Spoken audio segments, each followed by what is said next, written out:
right, this is Floor Framing with Mr. Timchak, and today we're going to be talking about joists and everything that's involved with that.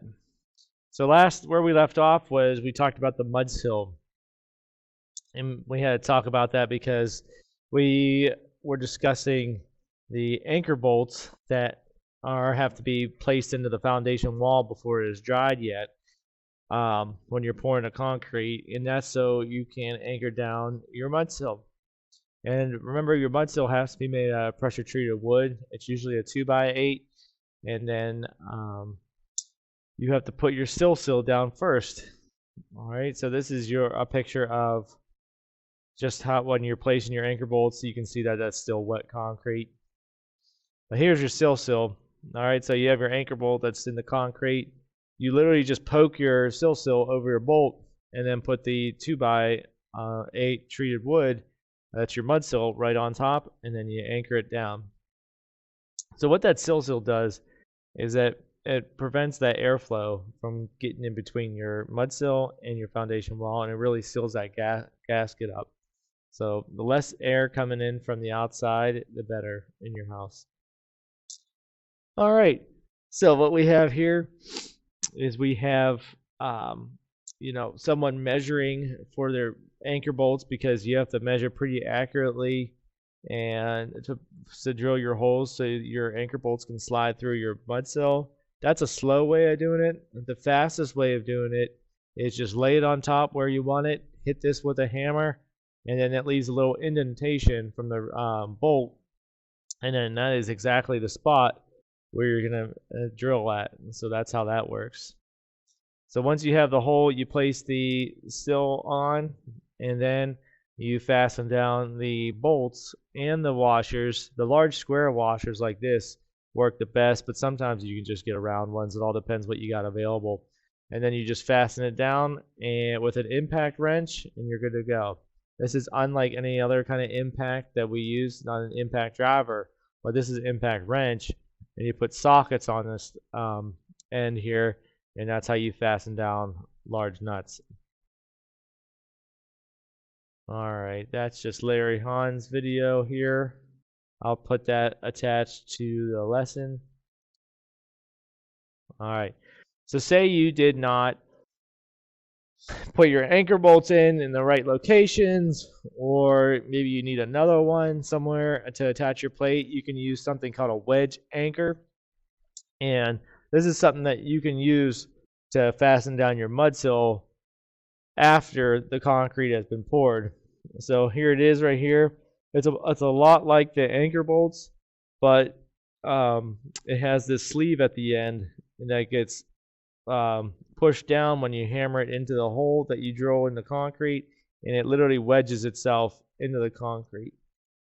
So you drill the hole first. All right, clear it out. Hammer the bolt in until that sleeve goes down and is nice and tight, and then you tighten it up, and then it's good to go. So wedge anchor bolts work really well if you need to put one in, or if you already have the concrete poured and didn't put any anchors in, you can just do this. All right, it just takes a little more work because you got to drill it out. All right, so once you get the mud sill all on, you got to cut out the mud sill where your girders are going to be. And now your girders are going to be the same equal height as the mud sill. So what he's measuring right here is how much he has to shim up for his that looks like a 2x12 girder, so it'd be the equal height of the mud sill right there. And you can see on all these pictures, the girder here, it's all shimmed up, and it's equal to the mud sill. You can see right here, it's all equal. You have your pocket here. This is your build-up girder, and it's shimmed up to be equal to the mud sill. Here it is right here. All right, that's just a good close-up of how to make a girder, a built-up girder. All right, so installing these girders into these pockets isn't always easy, especially with just a two-man crew. So you can get one of these telehandlers, and you chain it up to a girder, and you place it in. With only two people, it's really hard to lift something that heavy, and it's not very safe. So if you can get a telehandler, that'd be much safer. This is the telehandler right here. You can have forks up here, and that'll help you, and that kind of moves any material that you want. All right, you can see here, this is a steel I-beam that they have that they're setting right now. Steel I-beams are super heavy. You definitely want some kind of telehandler or machinery to haul those around. And this is putting a big LVL sandwich together. This is actually two LVLs together, and looks like they're about to place it in the house here on the second floor, and the same here. All right, and that's what it looks like installed. And you can see they kind of put this in before the mud sill, and you can see, but it's already shimmed up to the height that they need it. All right, if you have that steel I-beam though, you have to have wood on top so you can nail your joist on. You can't have your joist just laying on top of the steel I-beam because there's nothing to nail to. And what you use is a ram set. All right, it shoots a steel pin using this 22 caliber shot, powder shot, to fire a pin that looks like this, and you can literally attach this wood to steel, and so you can put your joist right on top and start nailing that on. And you can see that this was attached to the joist by those pins, and now you can nail your joist right on top. So girders are then, like I said, shimmed to a height of the mud sill, and then you just put your posts underneath and you fasten those on. All right, now talking about the joists themselves. So right here we have the band or rim joist, and that is kind of like your bottom or top plate to your wall, which all the joists are attached to. Now these are usually 2x10s or 2x12s. All right, more commonly 2x10s, and the rim joists are marked for the joist location. So it's just like marking your top or bottom plate. You're marking your rim joist for all your spacing, such as 16 or 24 inches on center. So there it is right there, your rim joist, and it's all your joists right here for your floor are being nailed in there. All right, you nail on your rim joist just like this. All right, you're toe nailing it, and a lot of toe nailing going on, and that's how you fasten it down. All the joists running between the rim joists are just your regular horizontal joists. All right, and it holds up your flooring system. And so your layout has to be all stacked on one another. So you have wherever your studs are, that's where your joist is, and then that's where your stud is again for your second floor, and then again that's where your rafter is all sitting. So all that weight is all transferred to solid material. So from the studs to the joist, the studs to the rafters, everything is stacked on center the same as you need it. All right, that's kind of our, just like this floor frame here, right here, going up, that's what we want. All right, joist layout is marked on the rim joist in the mud sill. You can see in the girder if you need to, but that's how it's all laid out. All right, so which way do the joists go on your structure? Well, they always go the shortest side. So you want your joist always going to the side that is the shortest. So if it's 70 by 50 building, you want it running parallel to that 50-foot wall. There's a couple reasons for that. One is that so you don't need such long running in staggered joists running this way, and then you need a bunch of beams running across. This way you can just have one girder all the way across, and then you can just lay and stagger your joists. And your joists are usually only maximum 20 feet long. So you don't want to have to go, 70 feet. So you need like a whole bunch of supports and girders. This way you only have one girder holding up all of the floor joists. That's why they need to be staggered here, all right? And that's what they're doing, because the joists aren't usually long enough to go the entire way of your width of your house. So that's why they're usually staggered and overlapped. And so you also have to mark up your girders because they're staggered, and to keep that on-center spacing. And you can see them overlapping.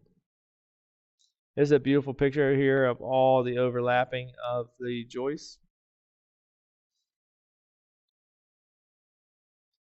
All right, to install these joists efficiently, you can do something called rolling the joists, which you set them on your girder and your foundation wall, and then you set them all crown up, and then you just flip them over, and then you just kind of go about installing your joist, and it goes a lot faster that way.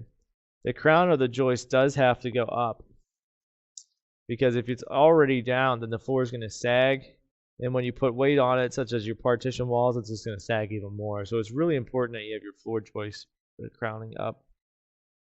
And so you just have them all crowned up in one direction, and then you just go about it and put all your joists up. All right, joists are then nailed to the rim and the mud sill, and they're toe nailed into the mud sill, but they usually got about 5 or 6 nails into your end nailed into your rim joist. You can see here it's end nailed into the rim, and it's just nailed in right there, and you can nail it in right here to your mud sill. All right, like you said, when over the girders, you nail it in just like this. You nail the two overlap together, and you nail it into the girder. Like I said, it's a heck of a lot of nailing. One thing you do have to do on your top of your partition walls is to put your double, we call them a doubler, or two joists together so you can support a partition wall. Especially if a partition wall falls between two joists, you're going to want to put a doubler there. That's why it's good to have your whole entire plan for your house.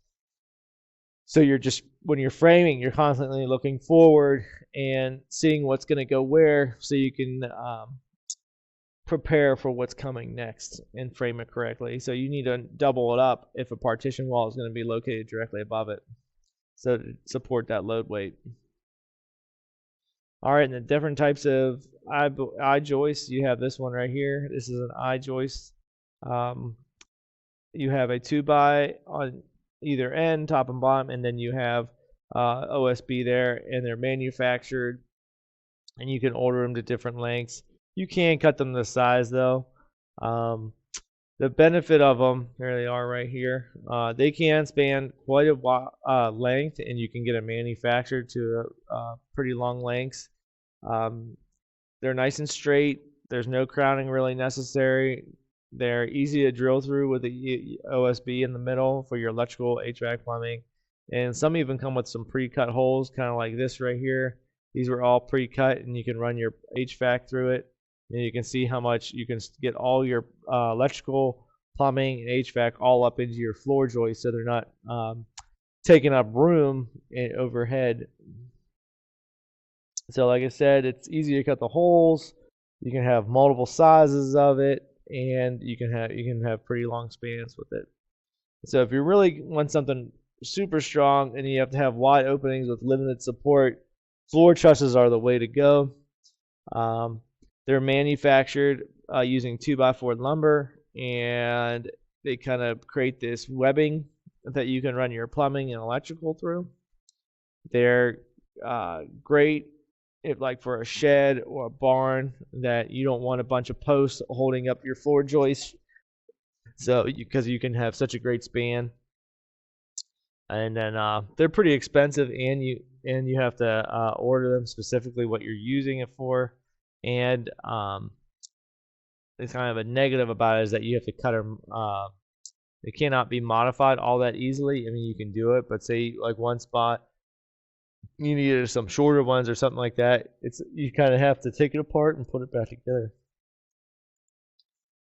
And then there they are. That's kind of how you install them right there. They're super nice. You can fit all your HVAC and all your plumbing and electrical through them, but they're a little pricey. So you can either use solid lumber, which is like 2x10s, 2x12s. You can use an eye joist or open web trusses. And that is all about joists.